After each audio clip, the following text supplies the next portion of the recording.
build lives of women through education, and that is something I truly admire.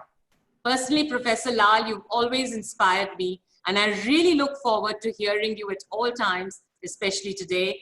Thank you so much for giving us your time. Since this audience has people who are not very conversant with the history of the college, I take this opportunity to tell you just a little bit about us. Janki Devi Memorial College was founded by Shri Brij Kishan Chandiwala, a man known to be a staunch Gandhian and the one who was entrusted with conducting the last rites of Gandhiji. He belonged to a generation that surrendered its material wealth. In Bhaiji's case, it was considerable, to the service of the nation. And as part of his many philanthropic ventures, he was asked by the then Vice Chancellor of Delhi University to build a college for women. Displaying singular farsightedness and a progressive bent of mind, Bhaiji decided to build a college for women in an area that had the most conservative class of people who did not like to send their girl children to school, leave alone college. Thus was founded Janki Devi Memorial College in 1959 in memory of his mother, and we are thus 60 years young today, with the college having taken gigantic strides in every sphere, but still catering to a fair number of underprivileged girl students, attempting to empower them with the progressive mindset that our founder himself was known for. So that's a little bit about our college. Before Professor Lal starts the session, I would like to remember Professor Vijaya Ramaswamy from Jawaharlal Nehru University, who passed away a day ago and whose lecture entitled Brides, Deviant Wives and Cunning Witches, Women in the Tamil Mahabharatas, focusing on Draupadi, Ali and Aravalli Suruval, was around the same area of today's talk, and which was a rich read for me indeed. With these words, I once more welcome you all, and in particular, Professor Malashri Lal. Thank you so much. Thank you. Thank you very much, Dr. Swati Pal. It's a very generous welcome that you've given me. I'm just delighted to be here. Thank you, Dr. Pal. Should I play the video, ma'am? No, I'll just introduce the speaker, and after that, I'll just give you the cue, Surendra. Okay. Malashri Lal, professor in the Department of English, recently retired from her academic and administrative positions. These span a wide and impressive range, too numerous to catalogue, but here are a few. She was Dean Academic Activities and Projects, Director of Women's Studies and Development Center, which she helped set up in Delhi University, Joint Director, South Campus. Currently, she's a member of the English Advisory Board at the Sahitya Academy, from where we have Dr. Sanjukta Das Gupta also here today. We extend you a warm welcome to ma'am. She was also on Bharatiya Gyanpeeth's Advisory Committee. Professor Lal has been a senior consultant to the Ministry of Culture, UGC nominee on the committees, and a member of International Book Award juries. She has to her credit more than 15 books in the fields of literature, culture, and gender. Some of these are The Law of the Threshold, Women Writers in Indian English, Speaking for Myself, an anthology of Asian women's writing, Tagore and the Feminine, a journey in translations, In Search of Sita, Revisiting Mythology, Finding Radha, The Quest for Love. For Professor Lal, literature is inseparable from the volunteer work that she does. We hope she'll speak to us about that aspect of her work as well. Radha and Sita have engaged the imagination of Indian readers, I think, in a big way.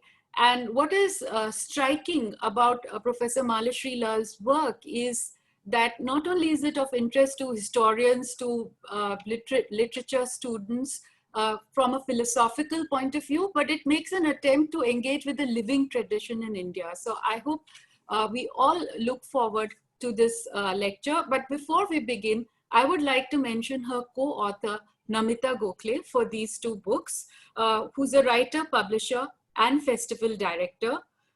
She is the author of 16 works of fiction and non-fiction. We all know about Paro, Dreams of Passion, and its sequel, Priya. She's also written She's also written extensively on Indian mythology, including the Puffin Mahabharat and Lost in Time, Ghatotkach, and The Game of Illusions, which was written for young readers. Gokhale is also the founder and co-director of the Jaipur Literature Festival and of Mountain Echoes, the Bhutan Literature Festival. She's also the director of Yatra Books, a publishing house specializing in translations. And we would like to begin with a clip from Namita Gokhale to introduce this session. And then I'll invite Professor Malashri Lal to take over from there. Thank you. Surinder, could we have the soundbite now? Surinder? Yes, I'm playing. Thank you.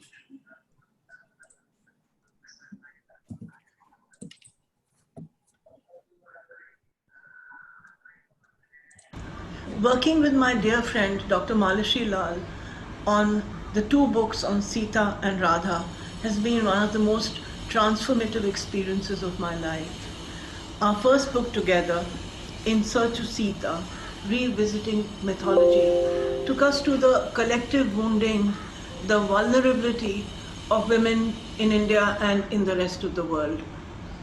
Radha had a different sort of teaching behind it, Finding Radha, the Quest for Love. This gave us the subversive strength of love, of joy, of sensuality that women have been denied at one level, but which can never escape them at another. Indian myth is one of the most complex, layered hierarchies of understanding in the world. It is constantly reinterpreted by every generation through every platform. And it is a mirror to our society. Nobody can ever understand India without understanding Indian myth. And it has been our fortune, our good fortune, to work on these 2 anthologies and get so many scholarly and informed points of view that have taught us so much. Thank you. Working with my dear friend Dr. Malashri Lal on the 2 books on Sita. Thank you, Surinder. Professor Lal, it's all yours.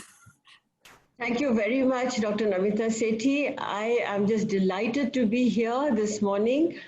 Thank you very much, Dr. Swati Pal, for inviting me to deliver one of the distinguished speaker series lectures. And I know I've been in very good company, the list that you read out and the people that you mentioned. So I'm really deeply honored. It's also a wonderful college with which I have had a long association, been very closely involved with the development of the Women's Studies program there, in which Swati and Namita and Antara and many others from the college have been an integral part. So it's a joy to come back to all of you. And thank you, Namita, for a very generous introduction. And I will now move on to my talk, which, as you know, is called Re-orienting Mythology, Sita and Radha. And Namita just gave you a kind of a background to how these books came around. But I want to actually just look at the world immediately around us.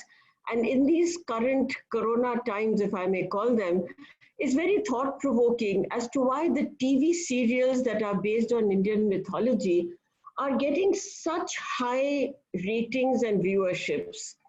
The banner headlines on the 2nd of May declared that the Ramayana and Mahabharata ruled TRP charts. And then on the little later, a week or 10 days later, there was a slight shift. And somehow Mahabharata overtook the Ramayana, and in between somewhere the other TV serial on Sri Krishna, which was also done by Ramanand Sagar, came in. So really my questions are several. Why is it that in a country that is so diverse, so divided in many other ways, so vast, how come these stories find such high readerships, whether it's in the hearth or home or a chopal, urban or rural? What is it that brings the people here? I have another question. What is it about the timelessness of these narratives that they become relevant again and again? And one might say it's the visuals that are appealing, but no, that's not the story entirely, because we know that the books on mythology are also getting vast readerships, and more of them are coming into the market and finding their readers. So the answer to these questions are complicated, but I'm going to cite a few reasons from two prominent people. One of them is Devdutt Patnaik, who's also a dear friend and a contributor to our books. One kind of answer, and I'm quoting, he says, myths may not satisfy the demands of rationality or science, but they contain profound wisdom, provided one believes they do and is willing to find out what they communicate, unquote. Devdutt seems to be a statement which is resting on a faith system. Then I asked Amish Tripathi, again, as you know, a best-selling author, he has a different take on it. And he says, looking at the stories of our gods and goddesses and reinterpreting them is a very rich Indian tradition. I'm not doing anything new, says Amish. The key thing is that one must do it with respect. And he says, I always write my books with a great deal of respect. So I'm picking up from these perspectives, and I want to present the reasons why Namita and I chose to bring attention to these extraordinary women through our co-edited volumes, In Search of Sita and Finding Radha. It's an interesting publishing history because Sita came out in 2009 and Radha came out 2018. But while we were working on Radha, Penguin asked us to expand the Sita book because things had changed and other things had happened, and Devdutt and Amish were kind enough to give us the material. Now, when you look into the books, Namita has actually said that Indian myth is never static. It's constantly in the process of reinterpreting and revalidating itself. I have an essay there also where I talk about my experience as a university teacher and why I came upon young students repeatedly who had modern dilemmas. But often the answer to those modern dilemmas were in the mythic lore, if only we interpreted them in contemporary times. So putting all that material together, I am going to structure this talk in a certain way. The idea is to present women with inherent strength, a strength that has been muted by the traditional legacy of narrative transmission. I will first talk about Sita, then I will talk about Radha, and I'll try to map perspectives that are relevant to our time. As Swati said, I have a deep interest in the practical aspects of using mythology. So I'm interested in subjects like feminism, environment protection, rights and duties, the problem of choice, and the location of power. And I hope these subjects will come into whatever I have to share with you today. And I will conclude my talk by looking around us at Corona times once again. So here is my section on Sita. We know that tradition has often looked at Sita as the traditional ideal wife, silent, self-sacrificing. Now, while Namita and I were doing our research and talking to people about it, Madhurita Anand, who is a filmmaker, she decided to make a documentary on the whole process of our research. And she went around, and it's a beautiful little documentary which is called Laying Janki to Rest. And she talked to police officers, and she talked to domestic workers, students, several such people, talked to religious people. And they all turned around and said, no, Sita doesn't work as any kind of an ideal in the modern world because she's too weak. That was a word that kept coming up. So Namita and I decided that this, of course, was not true, that there was a larger story to Sita, and we would have to draw attention to the lesser known versions of the Ramayana and Sita's story. And we looked at folk versions, creative writing, and believing that the Ramayana is really a living mythology with rituals and performances which develop every year. It was necessary for us for those 5 years that we worked on the book to demonstrate the relevance of Sita to a globalizing India. So the contributors to this anthology, and Namita mentioned a few names, and so did I. The approach is to look at the quiet strengths of Sita as a woman who's confident of her identity and who has a subtle understanding of the social forces that are around her. Now, this matter of duties, I think if one looks at the story in a certain way, she fulfills her duty and yet she asserts her choices. That's a very difficult balance. Moreover, the patriarchal messages are really in the mainstream renderings of the Ramayana, and these can be offset with the renderings of Sita that belong to regional and folk versions, and also the diaspora adaptations that are emerging. So many of these versions were actually for the first time reflected in our book. Remember, this is 2009. Now, I'm going to take you through three perspectives on how this kind of approach, the creation of the strong Sita, the alternate Sita, can actually work. The first one of these is mine, where I try to enter what I consider a major gap in the Sita story. When was Sita born is my question. Who was she born to is my further question. And then I see a contrast with Tulsidas, where there are all these beautiful verses which talk about the maternal glance of Kaushalya Mata and the toddler Ram who finds his feet. You remember, of course, that famous song, that lyric sung by Lata Mangeshkar, Thumaka Chalata Ramachandra, Bajata Panjaniya. There's so much of that kind of material about Ram's childhood. What about Sita's babyhood, infanthood? Who was her biological father? Now, we know, of course, the familiar tale that she was found in a furrow in the field of King Janak. And yet, that the genealogical mapping for this girl child is missing, and it worries me. We know that it is Janak who named her Sita, which literally means found in the furrow. And then she's also been called Janaki. She's called Maithili because she's the princess of Mithila. And of course, we know from our women's studies background that under patriarchy, the women take their names from either their roles or from their relations. So here is Sita, as I see her, abandoned by her mother, discovered in a furrow, and finally, after a constantly challenged life, returning to Mother Earth. But remember, she returns as an act of her will, not because somebody has asked her to do it. So is she a self-progenited goddess who can be called, under modern feminist terms, a unitary woman? So these interpretations are not just mine, because then I started digging into really old texts. And there is a very interesting prior existence of Sita. This is before Valmiki's Ramayana. And this is a reference to an earth goddess in the Rig Veda. And Sita is the goddess in that version who blesses crops and brings fecundity and prosperity to Mother Earth.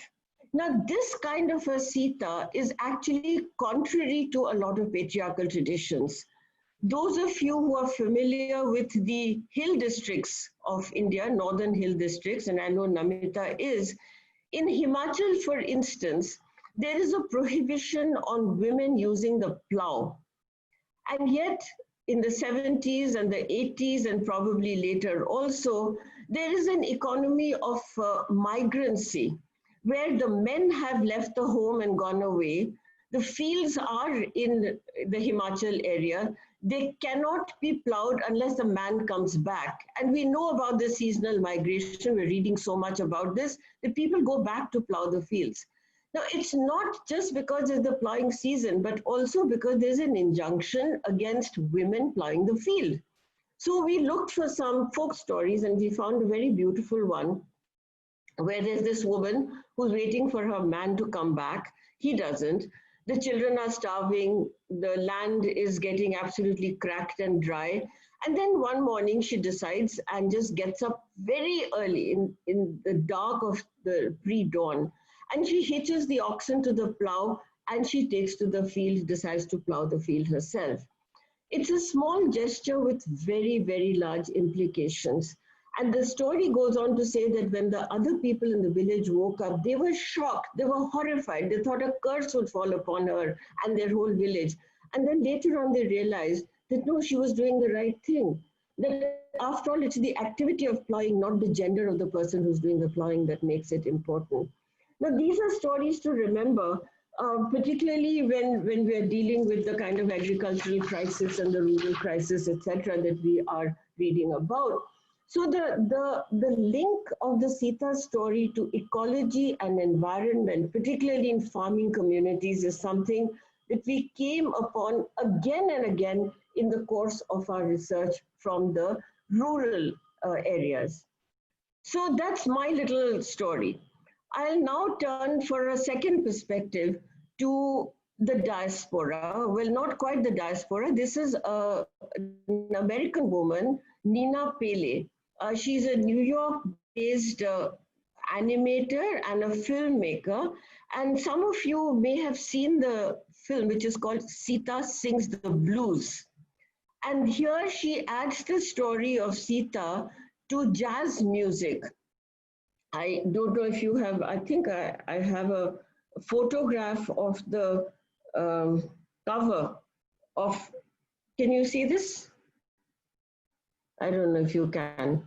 Can you see Sita and Ram there? Pink Sita and a blue Ram, very muscular, very traditional color coding. But nevertheless, the traditional color coding just debunks the story in a very innovative way. So this is Nina Pele's story. She was married to a resident Indian in the US. And this husband went home somewhere in Kerala and didn't come back for a long, long time. She kept trying to communicate with him and emails were exchanged. And then suddenly he sent her an email saying that he has started divorce proceedings. She was completely traumatized, completely bewildered as to how and why this would have happened. And she couldn't find an answer. Then she said, there is this fat book that he read every morning. I may as well check what this is. And the book was the Ramayana. And Nina then began to identify with the story of Sita, and she felt like the abandoned Sita. And then she created this particular film called Sita Sings the Blues, which is available on YouTube. So I conducted a teleconference with her, and that it's published in the book, In Search of Sita. I'm going to read out a little bit from that interview. So this is my question to Nina. Do you think Sita in the Ramayana is a passive person, or do you believe it was merely a patriarchal interpretation that highlighted the submissive aspects of her character? And Nina Pele replied, I do not see Sita as passive. The Agni Pariksha is a metaphor for grief. I wanted to kill myself and my husband dumped me. And the unbearable pain was like fire. I thought it was going to kill me, and I'm still amazed that it didn't. Sita's walk through fire was actually an active expression of a heartbreak experience. In this way, Sita was far more active than most of us. In fact, Sita is a model of expressing what we often repress. This is an American woman and the influence. One other question that I asked her, Sita Sings the Blues blurs the distinction between the tragic story of the epic and the tragicomedy of modern lives, particularly women who are caught in the binds of marital expectations. And Nina says, no, Sita Sings the Blues isn't a critique of marriage or sexist social conventions. It's an anguished critique of romantic love itself. And then she goes on to say that I loved my husband. He was a rejecting man, but nevertheless, I loved him. I was not forced to be loyal to him, but I was. And Sita was not forced to be loyal to Ram, but she stayed with him. And finally, Nina went on to say that you remember that Sita had options. She could have stayed on in the palace during the forest exile. She could have walked away after the Agni Pariksha in Lanka because Ram had said, you're free to go wherever you wish to. Nevertheless, she stayed. And this is the Sita that we have to understand as a woman who makes her choices. And the essential nature of Sita was to love Ram regardless of what the rest of society expected. And Sita reached her moksha, according to Nina Pele, at the point that she chose to be liberated from the love of this man who broke her heart. But nevertheless, that was her choice to finally go into another mode. So this is the story of my interview with Nina Pele, and what I take away from that is the fact that the Ramayana story speaks to people beyond India also. And that is the nature of mythology, that it has a larger ramification in modern lives if only we were to listen to them. But the difference between the Western mythology and our mythology is that for us, it's a living tradition, as Namita Gokhale reminded us. Whereas in the West, it's in the books. So the retelling of Sita, Ram, and many other stories will continue, I hope, because we reinforce it and revalidate it time and time again. My third example from the Sita narratives is from a Tamil writer. Her pen name was Kumudini. Her real name was Srimati Renganayaki Thetham. This is in the 1930s.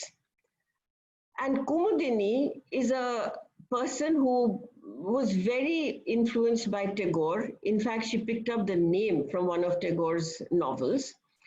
And when she married rather young, she was expected to take on all the housework and everything in a very large joint family, but she wanted to write.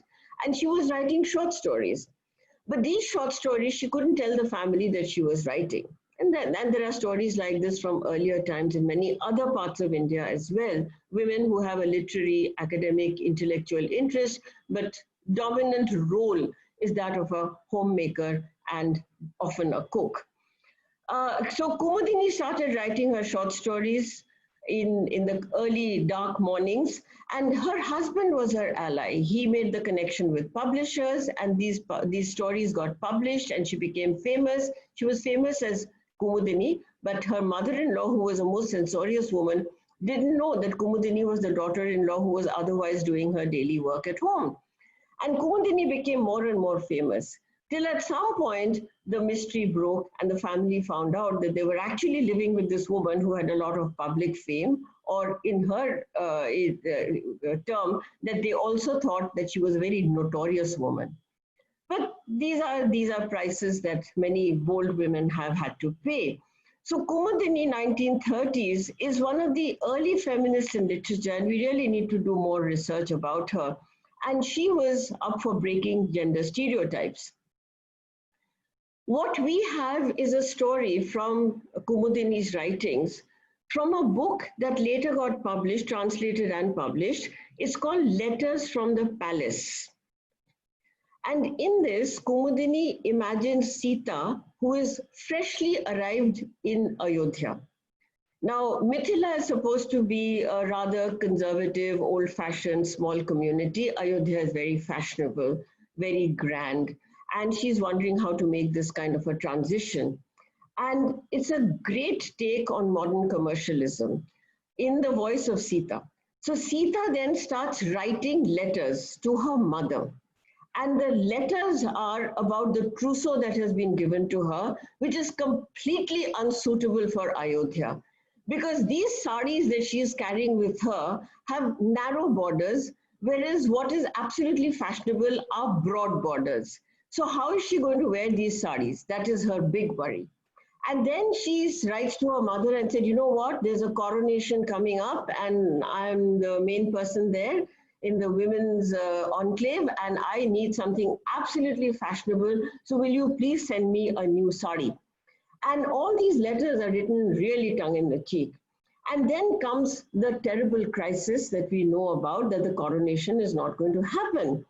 And I'm going to read to you from Kumudini's story in her own words. So there comes this crisis and Sita's letter to her mother. Mother, no need to send any sari. All is over. We are going away to the forest. The coronation will now be of Bharat. The person who brings this letter will tell you everything. I have only one dress made of bark skin. Therefore, if possible, send a bark skin. We are going to Chitrakoot, but don't tell anybody about this. Yours in haste, Sita. And then there's a beautiful little postscript to this letter. P.S. There is no need to worry anymore about the color of saris. Peace of mind is now mine. How helpful it would be if all women were to go to the forest. Half the worries would disappear. Yours lovingly, Sita. So this is the kind of ironical writing that the Sita story makes possible.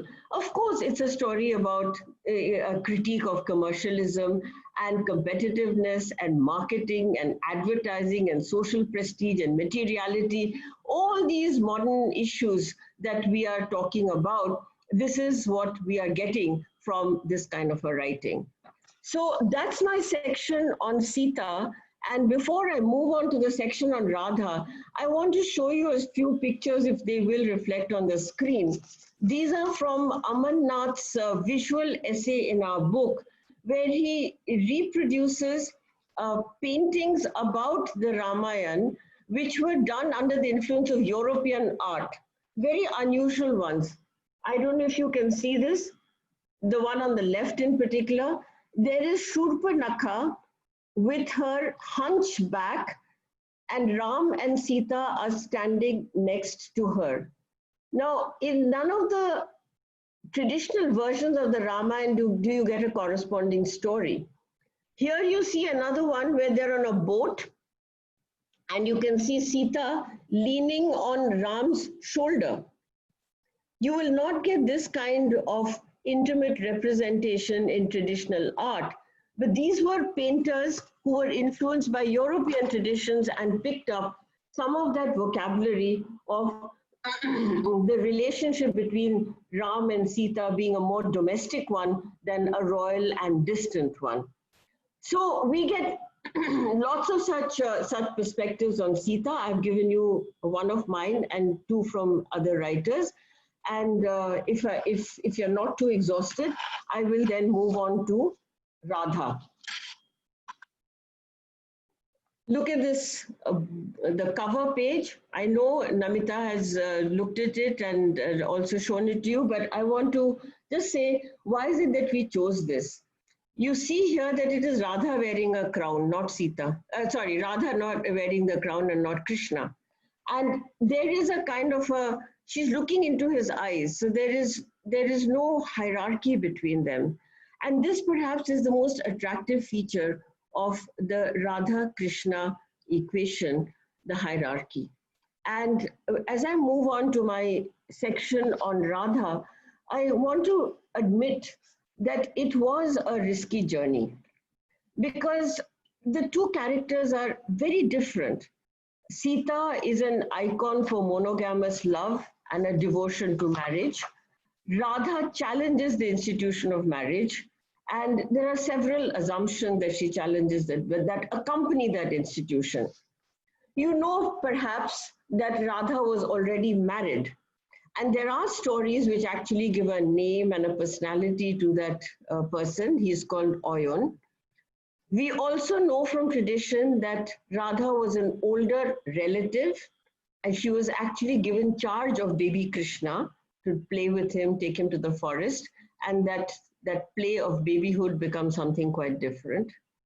We also know that Radha was in some ways a rebel figure, and that rebellion was nevertheless given a certain kind of transcendental expanse within which the rebellion and the opposition to marriage and the challenge to the institution of marriage could actually be absorbed.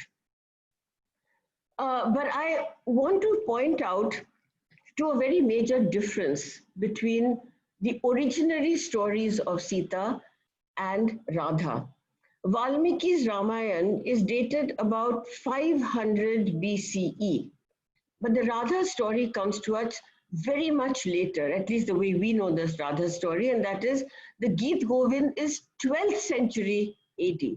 So 5th century BC, 12th century AD. Big difference. Where was Radha born? We don't know, but I'll come to that in a minute. But other than this difference in time, there is also the expansiveness of the narratives. Valmiki's Ramayana is 24,000 verses, whereas the Geet Govind is only 12 short cantos. Nevertheless, the two women have been very influential in our thoughts about feminism, about women's role in society and in family, and therefore we wanted to do this particular research. So Hindu mythology is, of course, all-inclusive, very expansive, and therefore it accommodates the Sita as well as the Radha.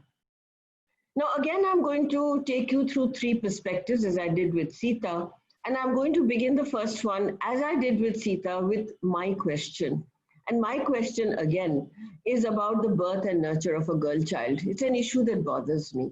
Not only with mythology, but many things. When 2001 census report came out, as you remember, the dreadful stories about female feticide, the imbalance in the sex ratio of boy child, girl child, the mortality rate, and the women's studies, both in Janki Devi as well as the Central Women's Studies in Delhi University, actively did research which was published later as a book. So the girl child issue is important whether it appears in mythology or in the lives around us. Now again, almost nothing is known about the origins of the beautiful Radha, except in folklore. Many of you may have been to Barsana, but you certainly know about Barsana near Vrindavan, and it is said to be her birthplace. But remember, this is a geography which was created much later. The geography of Barsana was created in the 16th century by Narayan Bhatt, who was one of the disciples of Chaitanya Mahaprabhu. Geet Govind had already been written, and this whole area was defined as the kind of place where Radha was born, where she was brought up, where the main events of the Radha Krishna connection happened. So what we need to realize is that such a Leela Sthal can be created as a space for ritual pilgrimage. So here in the Barsana area, Radha is called Sri Ladli Lal, meaning the most beloved one. And there's a very elaborate temple on a place which is called Brahma Parvat. There's a smaller palace courtyard. It's all very nicely laid out. There is a father whose name is Rishabhanu Maharaj. There is mother. Did you know the name of Radha's mother? It's Kirtida. There is, of course, the daughter who's Sri Radha Rani, and the son. We know something about the son from certain stories. The son is called Sri Dama. And then there are areas that are spread out and recall episodes. There is a place called Man Mandir, which is Man, so withdrawal place when you are in a sulk, and Radha is often in a sulk because Krishna doesn't always treat her with fairness and justice. And then there is another place called Mor Kutir, peacocks, dancing, etc., quite obviously related to reconciliation and joy and pleasure. And interestingly, there is an area which is called Pili Pokhar. Pili, yellow, Pokhar, Pukur, a pond, which is supposed to have turned yellow with a turmeric paste, which was to be applied on Radha's hands when she was to marry Krishna.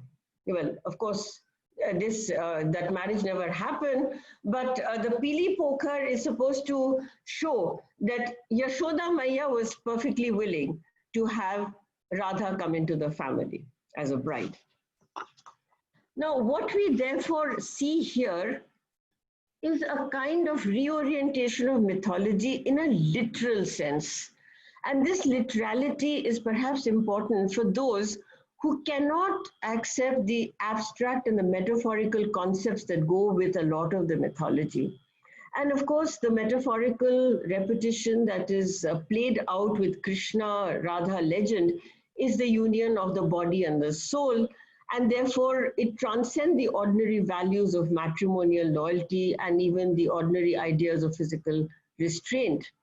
Now, this kind of abstraction is not always possible for everyone to accept.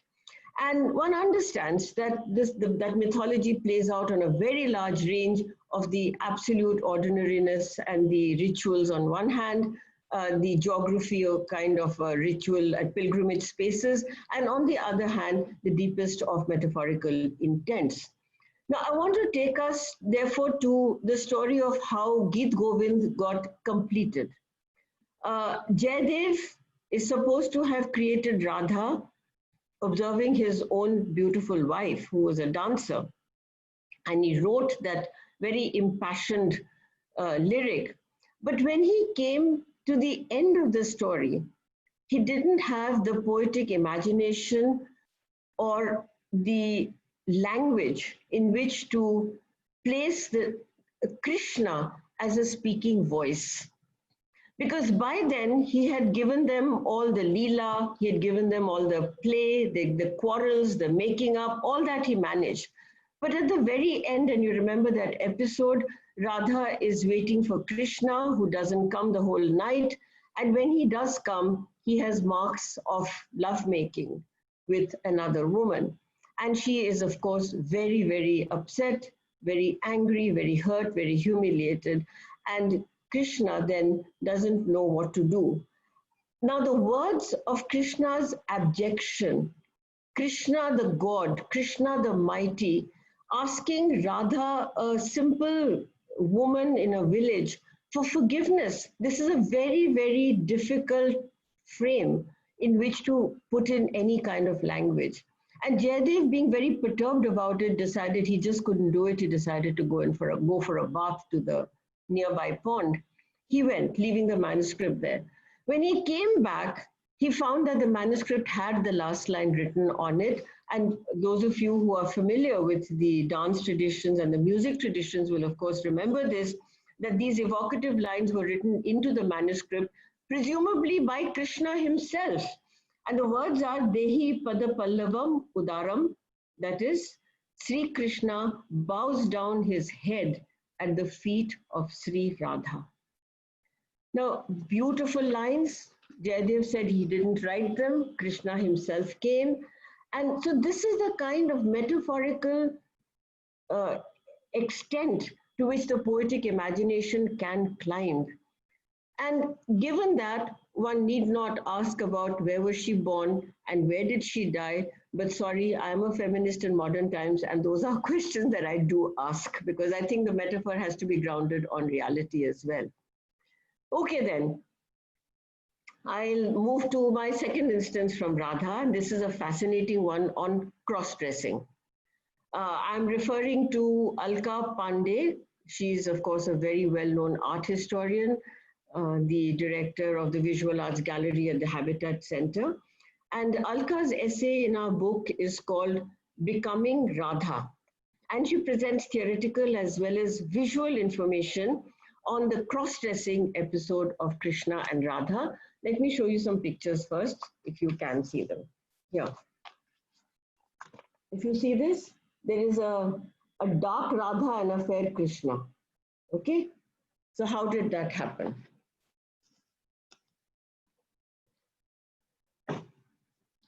So quite literally, again, they wear each other's clothes. But again, in metaphorical terms, as Alka reads them, these are cultural signifiers of gender parity. Now, according to Alka Pandey, the legend says that the women of Gokul couldn't bear the mischievousness of Krishna. You remember, he stole away the clothes, etc. They couldn't bear his mischievousness and decided to take revenge by dressing him as a woman. And there is a popular lyric, in Thumri lyric, which is called Nar Ko Nari Banao. And Alka Pandey says that the origin is in this cross-dressing episode. So to dress him up, they just surround him and they make Krishna wear a ghagra. They make him wear a choli. They paint his hands red with alta. But instead of getting upset about it, Krishna starts enjoying this game. In fact, he gets a great deal of pleasure with all this going on, and he begins to demand jewelry. And then once the jewelry is given to him, he says, no, no, this is not enough. I want you to do the solar Shringar on me. And then Alka, who's also got a long and beautiful book on Shringar, said that Shringar is not just decoration in the Indian tradition, it's actually an arpan. It's an offering to the beloved. So the gopis and Krishna and Radha, they all enter this game playing, and the Leela is rather different from the one that we generally know about. Now, I'm going to read a little bit from the poetry that accompanies it. Radha, and I'm quoting here, she wears his peacock feather, she sports his yellow garment, he wraps himself in her beautiful sari.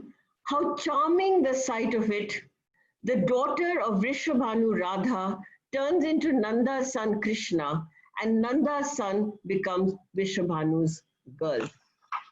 Now, Alka presents several examples in other traditions also about the exchange of attire, but I won't go into it. But let's remember that Ardhanarishwar is another figure that we have in mythology, half god, half a god, of course, but half woman and half man, and generally picturized as Shiva and Parvati. Now, when you modify the Ardhanarishwar idea or transpose that idea into this episode that Alka gives us, the Radha Krishna cross-dressed image also denotes a similar kind of duality, a similar kind of coexistence, an empathy, an understanding, and equality.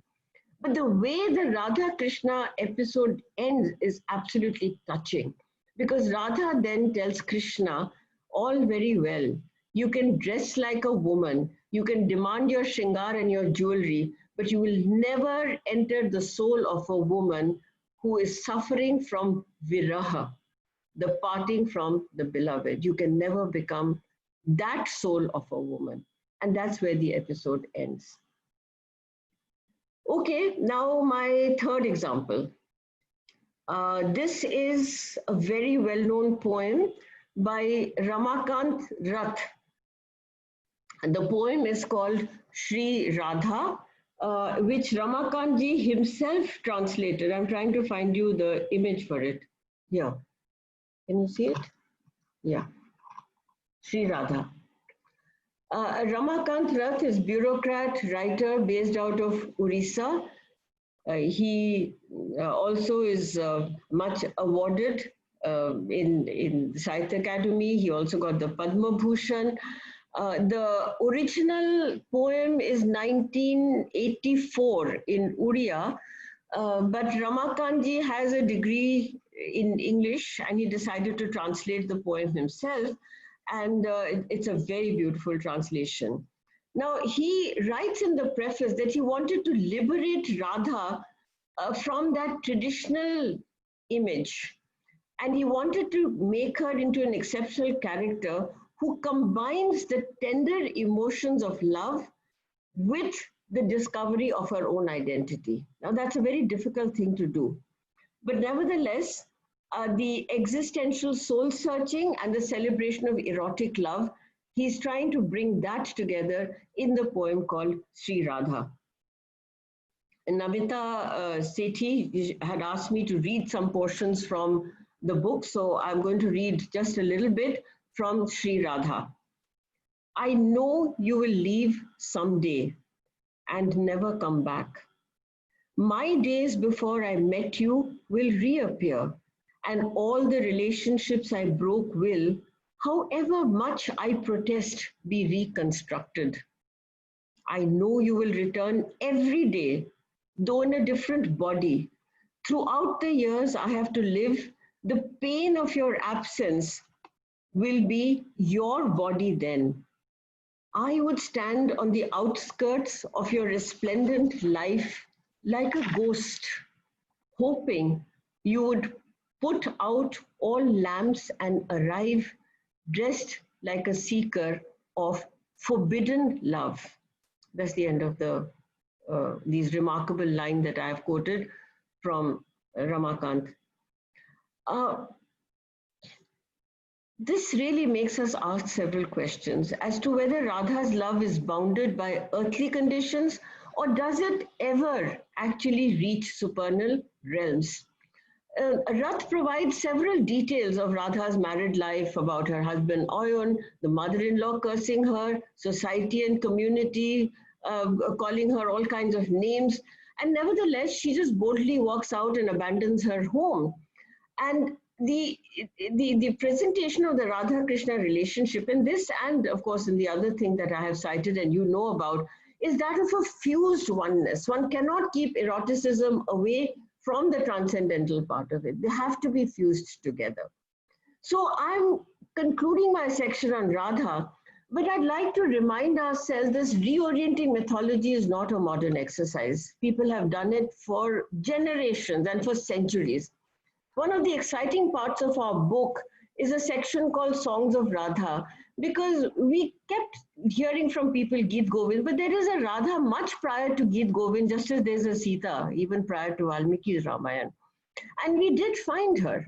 We found her in a 7th century poem by a Sanskrit poet called Vidya. She's actually named. And then after the Geet Govind, or about the time the Geet Govind gets written, Jayadev must have also picked up the story from folk stories and versions that were floating around, and we got a lot of evidence of the folk narratives. There's one little episode which is very, very charming. And this relates to my concerns about what happens to Radha after Krishna leaves Vrindavan. Now, he leaves, we know he never comes back.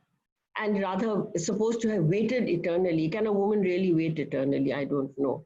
But there is a lovely medieval poem by Nanda Das that's called Uddhav's Message. Krishna never comes back, but he sends Uddhav with a message for the gopis. And Uddhav arrives there with something written on a papyrus sheet, I assume. And the gopis, of course, are illiterate. They can't read. So they surround him and said, what is it that Krishna is telling us? Is he coming? When is he coming? And Uddhav just keeps quiet. Because what the message has said is, ask them to forget me, because I will never come back. But Uddhav, when he sees the earnestness of the gopis, just cannot bring himself to say those words. He cannot get himself to read that message. So they keep asking, and he keeps murmuring something, and they keep calling him a Brahmar. In fact, the poem is called Brahmar Geet. Brahmar, because he's just like a busy bee, just goes around, round and round, just doesn't come to the point. And finally, when he does give that message, they get so angry and they curse him and they say, you're like that horrible bee that stings. All you know is to buzz around and create trouble and sting. And how can you do this to us? And Uddhav then leaves the village, realizing that the simple devotion of these untutored, unlettered village girls is more genuine than what one gets in the courtly conditions in which Krishna and Uddhav and many others are now living. So that brings me to the end of the Radha section. And I'll just take a few more minutes, maybe 2-3 minutes, no more, to bring my talk to a close. And I say in that reorienting mythology is an ongoing process, but it has to relate to the concerns of our time. And it is happening, no doubt. In fact, Ramanand Sagar's TV serial is to be contrasted, if you're interested in academic work of that kind, to Anand Nilakanthan's script in Siya Ke Ram. You see the inversion? Siya, Sita has come in first, Siya Ke Ram. And it has a very spunky Sita there who looks Ram eye to eye.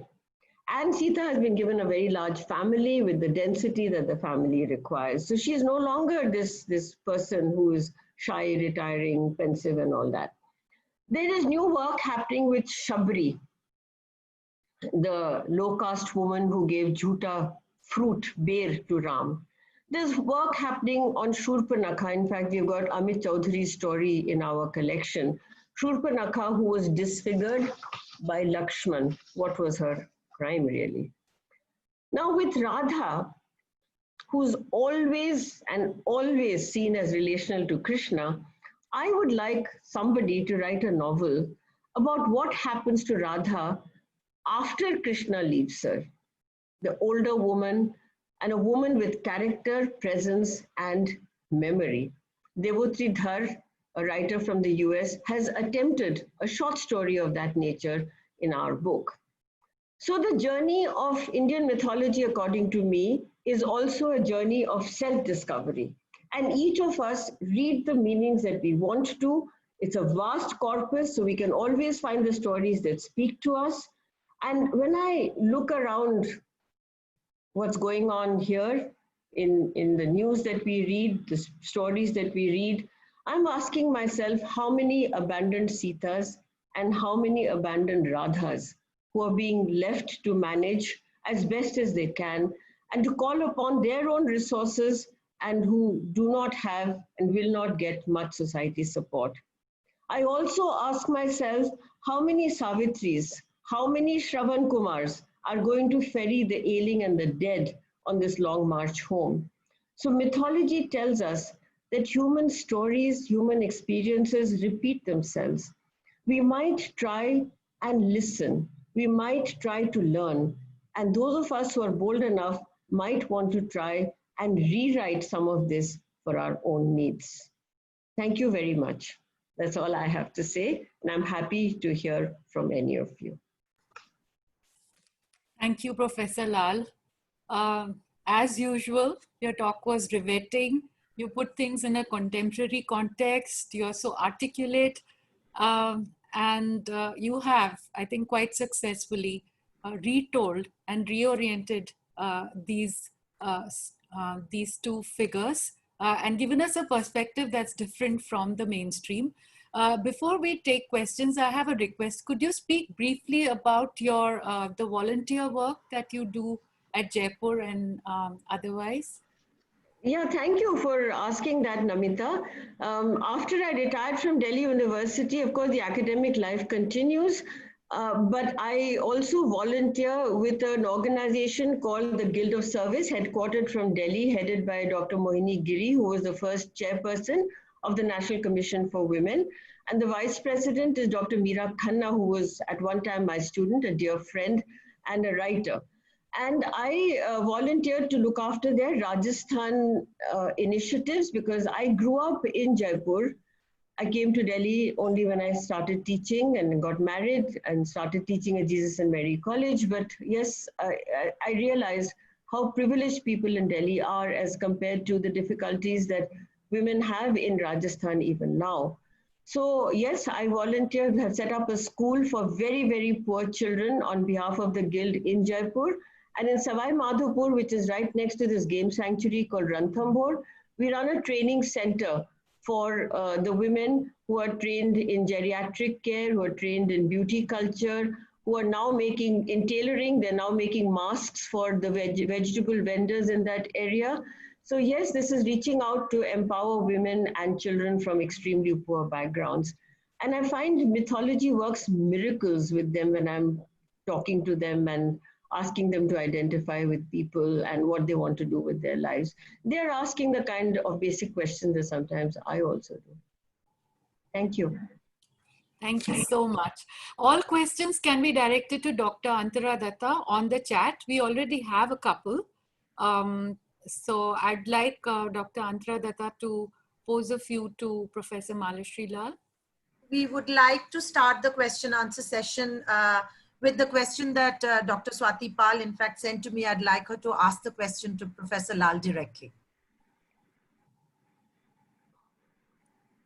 Let me just see. All right. So the question that I had been wanting to ask is, first and foremost, fascinating lecture, which was only to be expected from you, Professor Lal. It was enthralling. And I have a very small question, which is vis-a-vis not only your understanding of mythology, but also, you know, your interventions on a more real, actual level. And my question is this, that I don't know why, I'm feeling pretty bleak and unhappy after hearing about, say, things like domestic violence that one keeps reading about, you know, now in these corona times and so on. So my question is that, is it not true that no matter how many retellings take place, and as you rightly said, they've been taking place since time immemorial, whether we have, you know, the Chandrabati Ramayana and so on. So is it not true that the discourse remains predominantly patriarchal, and the fact that the more things change, the more they mutate into newer forms of patriarchal domination? I don't know, I probably sound very bleak, but I'm not feeling very positive right now. Very pertinent question, Swati. It's an ongoing debate, really. And for people in the feminist movement, I would say that there are pockets of positive change. And in those pockets, that's all we can hope to do, is that there is a better understanding, for instance, as you say, how to deal with domestic violence, how to deal with patriarchal hierarchies. And you're very right in saying that the corona times have brought these questions to the fore and asked ourselves, and we ask ourselves the question, have we really changed, or is it really a different kind of oppression? In fact, it surprises me that there is no research going on as to the corona crisis changes that have been brought into women's lives. But when it comes to mythology, I'm actually hopeful, because when we look at Sita the Warrior by Amish, when we look at Chitra Divakaruni's Forest of Enchantment, Sita is a very strong woman, and the warrior is a metaphor for aggression which is justified. Aggression, change, military prowess, physicality, these are metaphors of strength. It's happening. It's very slow. But remember, we're dealing with centuries of patriarchy. The next question comes from Dr. Jitinder Gill. She asks, how does Dr. Lal interpret the erasure of Radha from Krishna's life after he moves away from Vrindavan? That's from Dr. Gill. And there's another question from Onkon Dhar from the Department of English. He asks, the Barumasa songs in Bangla use the metaphor of Radha waiting for Krishna to return. In Sita narratives, is there a sense of closure which is perhaps not there in the Radha ones? Yeah, so I'll take the Radha waiting image. The Radha story, as I said, is based on these 12 short cantos. So Radha is a figure who is completely relational to Krishna. So what happens to Radha afterwards is not part of that construct. And there are speculations of all kinds, but one thing is very interesting, that Krishna never plays the flute again. That is a reference we get in many narratives. So presumably, Radha, flute, the pleasure principle of life, love, companionship, equality. Remember, he's a king after this. All that is in Vrindavan. And the stately life is one of hierarchy and formality.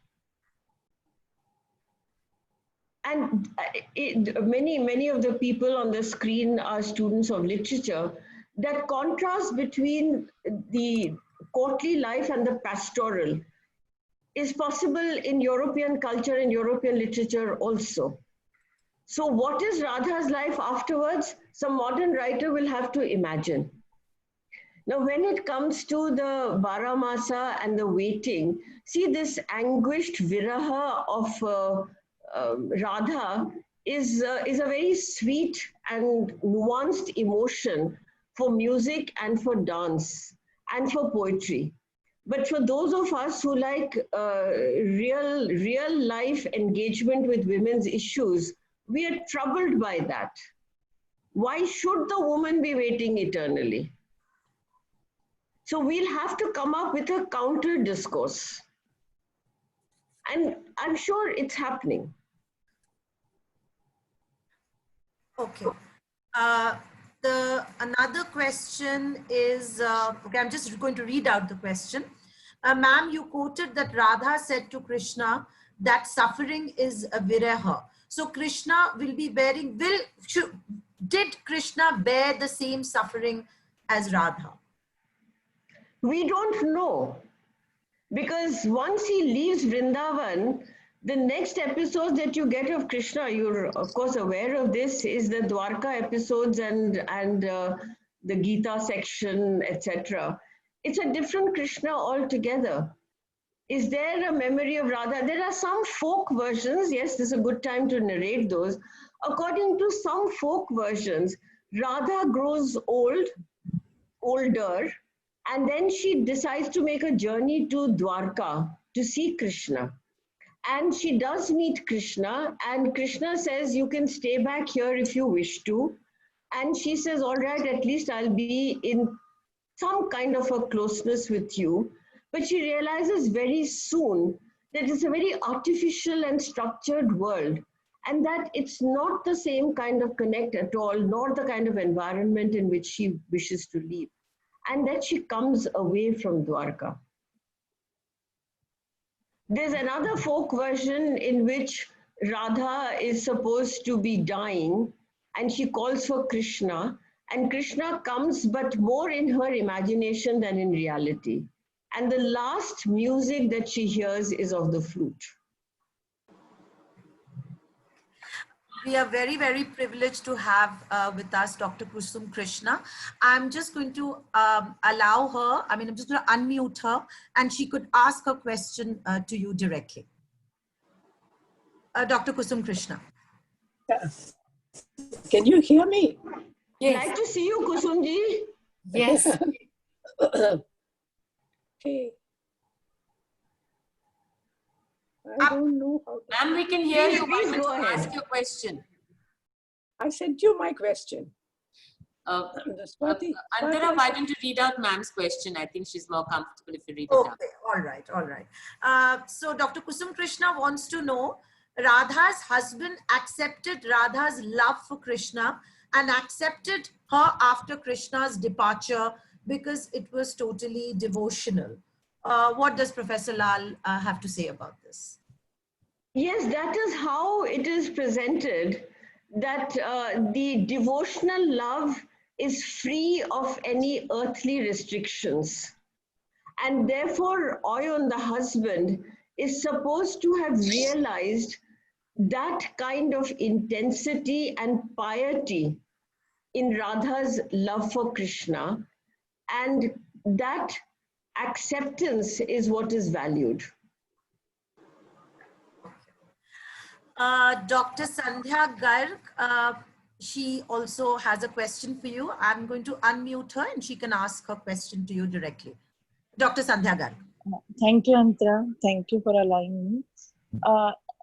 Dr. Lal, आपका सबसे पहले तो मैं आपको धन्यवाद देती हूँ. आपका वक्तव्य बहुत ही अच्छा था और कुछ ऐसी बातें थी जो मुझे नहीं पता थी, खासकर जो कुमुदनी का जो आपने पत्र वाला जो हिस्सा आपने मेरे किया, मैं जरूर इसे पढ़ूंगी.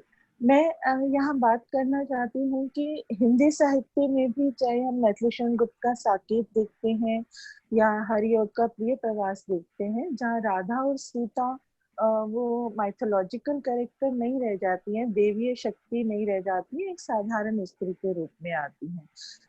मेरा प्रश्न ये है कि जब भी कोई साहित्यिक कैरेक्टर, लिटरेरी कैरेक्टर कोई व्यक्ति उसको क्रिएट करता है, उसकी रचना करता है, तो हमारी सोसाइटी, हमारी सर्कमस्टांसेस उसके पीछे होते हैं. तो क्या हम ये माने कि गीत गोविंद में जहाँ राधा की सर्जना की गई है, तो 12वीं शताब्दी के आसपास ऐसा माहौल था, स्त्रियों की ऐसी स्थिति थी कि जयदेव को राधा जैसे कैरेक्टर के सृजन की जरूरत पड़ी? देखिए, जयदेव के बारे में भी हम बहुत कम जानते हैं. ऐसा इतना कम जानते हैं कि उनका जन्म कहाँ यहाँ हुआ था ये भी नहीं पता है. जो बंगाल के लोग हैं और उड़ीसा के लोग हैं वो अभी भी झगड़ा करते हैं कि केंदुली जहाँ की जयदेव का जन्म हुआ था वो बंगाल में है या उड़ीसा में है। तो जहाँ हम लेखक के बारे में इतना कम जानते हैं तो लेखक का इंस्पिरेशन कहाँ से आया उसके बारे में हम ऑथेंटिकली तो कुछ भी नहीं कह सकते। पर जो लोक कथा है उसमें यही जानकारी मिलती है कि जयदेव की जो स्त्री थी उन्हीं को उन्होंने एक आइकॉन रख के ये अल्टीमेट लव, ट्रांसेंडेंटल लव की कल्पना की थी। जी जी, thank you doctor Lal, thank you so much. Okay, there's another question. Traditionally, Radha, the figure of Radha is both aestheticized and eroticized, whereas the figure of Sita defies such aestheticization. Do you find that this dichotomy between Radha and Sita is useful? And do you think that contemporary representations of the two figures perpetuate this dichotomy? There is, of course, this dichotomy. They're two very different kinds of women.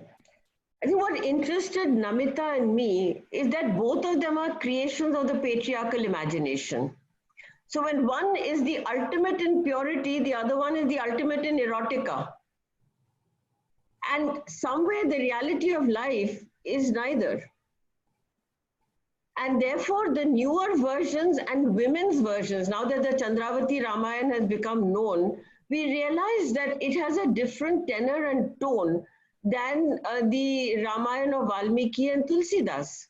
So when I think, I'm not saying it's only women who write feminist oriented literature, men can write it too. And I think Amish and Devdutt are extremely, and Nilakanthan, they're very, very sensitive writers. It's not a gender difference that I'm making here. But you're completely right that when one looks at society around, if society becomes more equitable, there will be newer versions which will intercede with the earlier versions. I have a question from Dr. Shefali Rathore. She asks, my question is, Krishna is associated with Radha. What about the agony of Rukmini? As a wife, she seems to have been muted in mythology. Are you planning to explore your studies from her perspective as well? Again, we need a base for the story of Rukmini. Where is the base for the story of Rukmini? Rukmini has got absorbed in the formality of the kingship phase of Krishna's life. So unless there is existing body of literature about that character called Rukmini, it is very difficult to intercede and create anything new or critique or analyze. I'm talking as a student of literature really here. So somebody can create a new novel about Rukmini, but what will it be based on? Yeah, right. A question, ma'am, can you throw some light on Radha's birth? It is said that Radha chose herself the place Barsana, and it was her choice to take birth from Kritika's womb.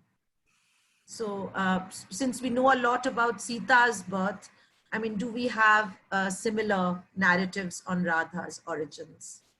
See, the narratives about Radha's birth are mainly available from Chaitanya Mahaprabhu and his followers, the Vaishnava tradition.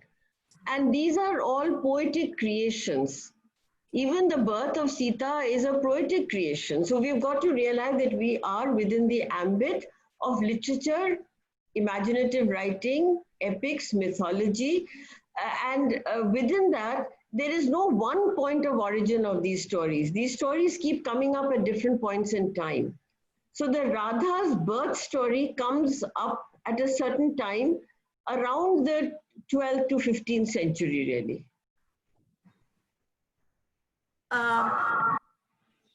Is there a difference between Sita of the 5th century BC and Radha in the 12th century CE? Do you see any changes or developments in Sanskrit poetics in the representations of Sita and Radha? I mean, the question is on the various versions, that follow? And how do they connect with the development of Sanskrit poetics and aesthetics? See, this is a very large question, and a Sanskrit scholar would be far better able to answer this than I can. And we are all aware of the 300 Ramayana story, and 300, by the way, is a metaphor. There are many, many, many more than 300 versions of the Ramayana. So there is, in my mind, not an evolution. There are lots of simultaneous narratives that are playing around within the diversity of India. We only refer to about a dozen of the dominant narratives. Once you go into folk and regional writing, I don't think we have covered the corpus at all. Not only we in the book, but I doubt if anybody has really covered that corpus. And as far as Radha is concerned, our book has this section called Songs of Radha, where the earliest narrative is 7th century BC. And the latest one is, we've got Dharamveer Bharti, and then we've got Ramakant Rath. So the latest is 1984. So that gives you a pretty good idea as to what was happening. There's Bihari, there is Chandidas, there is Surdas. So the Radha tradition, which is a literary tradition, you can get an idea of it from that section of the book. Mind you, there's a lot more that we found, but we couldn't get copyright for it. We didn't know how to get copyright. There's such old material and no ownership. Right. I'm just going to read out 2-3 questions after this, and then I'll kind of pass on the mic to Namita. The question is, Sita is portrayed as the ideal of housewifely devotion, but Radha is portrayed as the beloved. Yet both are left by their respective partners. How would you interpret this? I don't know about Sita being the ideal housewife. Remember, she could have stayed on in the palace and looked after her in-laws. She chose to go to the forest. That's well documented. That she tells Ram that I took the vow to go follow you wherever you go. So she gives up the housewifely duties of her palace to take on, you might call it housewifely duties in the forest. There's a lovely story which you may have heard me say before. This again is from the hill regions about Sita being the perfect cook. So there they are in Panchvati, and she's making laddus out of little berries and whatever she can find in the forest. And it's so aromatic and lovely that the crow comes flying, and Sita says, you can eat here, but don't take it away. The crow does exactly what he's told not to do. So he swoops down, takes a laddu and keeps flying till he becomes so tired that the laddu drops from his beak. And guess where it drops? In the courtyard of King Ravan. And gives out such aroma that Ravan decides to look for the cook. So that's the kind of homemaking that Sita is capable of doing. But yes, she gets abandoned by the family. And Radha, yes, she's a beloved, she gets left out too. So remember, what is common between the two leavings is courtly and kingly duty. That is what takes precedence over domestic relations. Compare Meera's love for Krishna with Radha's love for Krishna. Meera's love and Radha's love for Krishna.